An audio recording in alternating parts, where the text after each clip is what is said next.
I think these kind of labels are absolutely an essential in today's India. And they are definitely startups because there's a lot of innovation to what was there in India about a few decades earlier than what is in today.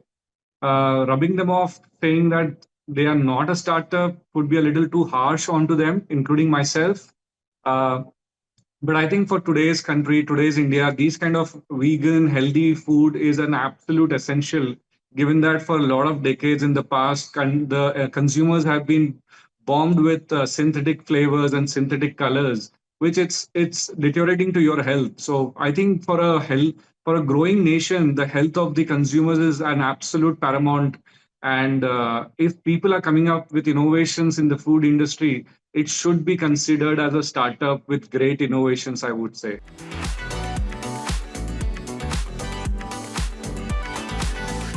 No, I don't consider myself to be that billionaire child, but actually, in India, most of the startups are focusing on the necessities and the challenges that they face on a day-to-day basis, right? If a comment was passed on to a food delivery app, I would say that the entire urgency of or the entire idea of avoiding hassle through the traffics of the Indian roads and bringing the food directly to your doorstep was a necessity. I think few of the food industry startups have really dragged it out well. And unfortunately, we all know for the fact that the infrastructure in India with the roads and the heavy traffic congestions demand comes from the consumers to actually get the food delivered to your doorstep rather than going all the way to the restaurant and probably spending at least a half an hour to 1 hour in just traffic conditions.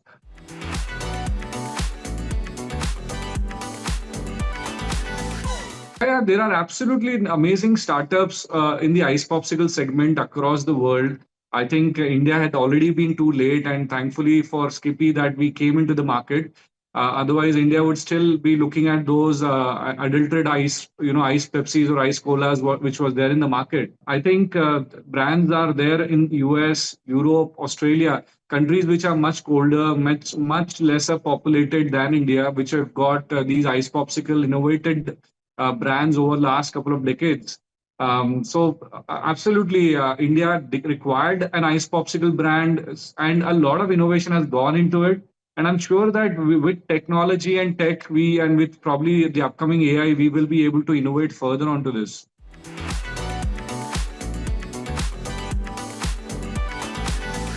Yeah, absolutely. So US has got a big brand called Calipo, which is a Unilever brand which has been doing fantastically well. In the US, you'll find brands like Kisco. You have got Freezies. You have got Otter Pops. In Australia, you'll find like brands like Super Duper, and these brands have been there for almost 40, 50 years today.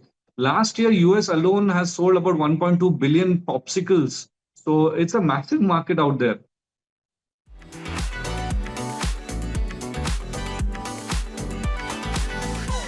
With due respect, I would say that rubbing off the startups by saying that a food delivery app or an ice popsicle brand, which is 100% natural or in a fancy packaging, is not really considered as a startup, but just a mere business, was a little too harsh, I would say, because end of the day, if we are comparing ourselves with China, I would say that China is already 10 steps ahead of the infrastructure that India has. I think if we are talking about India, like I was mentioning earlier, health is a paramount importance for the younger generation of India, who will become the next leaders in their own in their own way. I think the first step was definitely to bring in much more healthier products into the market, bringing them 100% natural or vegan or whatever it is, and then looking at the second steps, which could definitely be building an EV industry or doing significant impact in that industry. But I think jumping onto the 10th step without even completing the initial steps of making the basic infrastructure ready for India was a little too harsh, I would say. If I was given a chance, I would only say that let's take a step forward and build India gradually.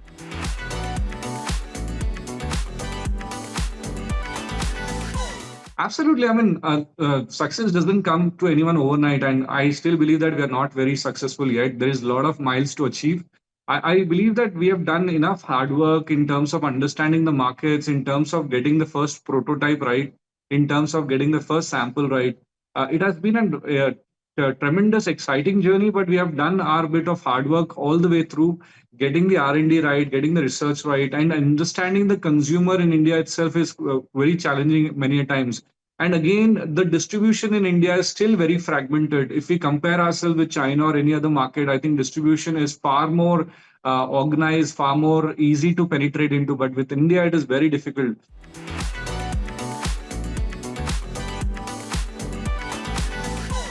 When I really realized while I was away from India that India does not have an ice popsicle brand, and on doing some basic primary research into the market, I realized that there was absolutely nothing. And that is where it occurred to me that a country with such a huge population of about 130 crore population and such a hot and humid climate, why is there absolutely not a single brand in India? And that's where exactly I said this is some place that I would definitely want to enter. I wanted to bring back those nostalgic memories of people from school days back into their life, and ensuring that whatever we bring as Skippy Ice Pops, we wanted to bring it as a guilt-free consumption, guilt-free product, and that is where we worked on making it 100% natural, and identifying the challenges in the market that frozen or a frozen supply chain is very challenging. We decided to make 100 the ice popsicle distribution completely at ambient temperature, where a consumer can actually buy the product off the shelf in a liquid form itself rather than going through the entire supply chain of frozen.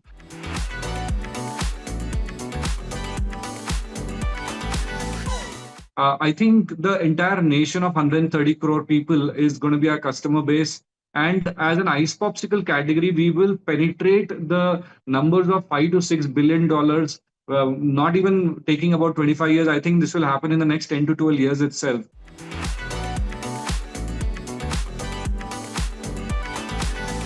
The brand which was doing about 5 to 6 lakhs during the Shark Tank episode, as we all know, today we are looking at touching at about 55 crores in this financial year by March 2026.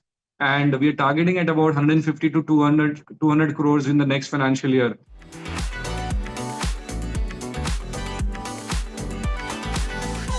I would say to the Honorable Minister that a startup, whether small or big, whether he's working in an agri industry or a food industry, still remains to be a startup as long as it is serving the needs of the audience in a better way. I think my thought to the my two piece of thoughts to the minister would be that as much as you are looking forward to have India compared to China, give us a few more years, maybe around 8 to 10 years,